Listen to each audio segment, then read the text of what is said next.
संध्याकाळचे 7 वाजले होते आणि माझी स्वयंपाकाला सुरुवात झाली होती. संध्याकाळी जरा आपण हलकं-फुलकं खाण्यालाच प्राधान्य देतो.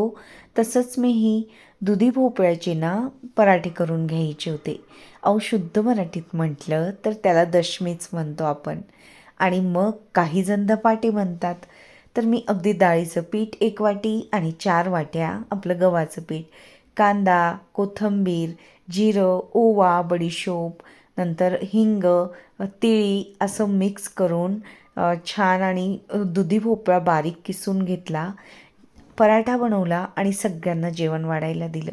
जेवण झाल्यावरती सगळीजण आपापली रूममध्ये गेली आणि माझं किचन क्लिनिंग आणि डायनिंग टेबलचं आवराआवर सुरू झाली.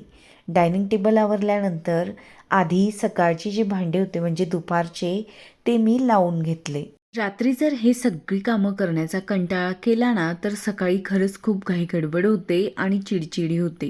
काल माझं तसंच झालं होतं.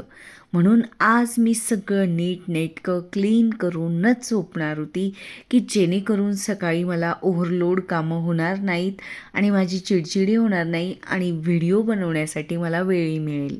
याने माझं जरा काम सोपं केलं आहे. कारण ना मी तुमच्यापर्यंत व्हिडिओ वेळेवर पोहोचवण्यासाठी जितका वेळ वाचवता येईल ना तर तितका वाचवत आहे.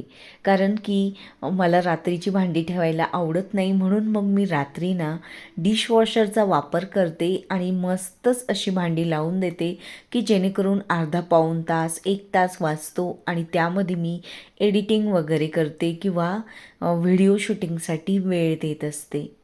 तुम्ही जितके प्रेमाने व्हिडिओ बघतात, कमेंट्स करतात, तितकेच याचेही मी आभार मानावे. कारण की माझं इथं आल्यापासून जरा थोडं काम हलकं झालं आहे. त्यानंतर आली मी गॅस ओटा स्वच्छ करायला. कारण की सकाळी गॅस ओटा स्वच्छ बघणं आणि मग ना मन अगदी प्रसन्न होतं. जर गॅस ओटा भांड्यांनी नंतर वस्तूंनी भरलेला दिसला ना तर आपणच परत अजून जरा जास्तच आळशी होतो, मला असं वाटतं. मग मी उरलेली जी भांडी होती ती घासून घेतली. पोळीपाट, नंतर चॉपिंग बोर्ड, लाटणं, तवा आणि प्लास्टिकची काही भांडी. नंतर काम आटोपलं, गॅस ओटा पुसून झाला, भांडी घासून झाली. अशा प्रकारे आजची संध्याकाळ होती. चला परत भेटूया नवीन व्हिडिओसोबत.